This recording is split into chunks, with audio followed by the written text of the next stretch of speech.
É por todos ben sabido que os gaiteiros sempre tiveron fama de ser amantes da troula. No caso que nos concirne, non podía ser do outro xeito, é así que o protagonista desta historia viviu a meirande parte da súa vida de romería en romería. Xa dende moi novo repinicaba na súa gaita con mestría, e cando tal non facía entretiña xente con historias e diversas bromas.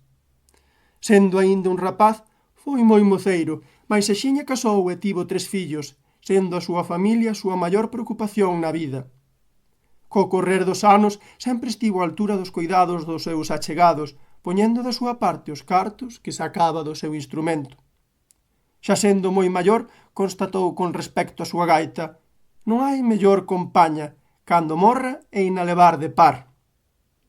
Un día, aquel gaiteiro morreu, e a coitada da súa viúva, con tan fonda pena, esqueceu por completo o último desexo do seu home. É por isto que cando xa estaba o cadaleito rematado, humilde, de acordo coa súa economía, caeu na conta de que tiñan que atopar un oquiño para que home e gaita fosen soterrados xuntos.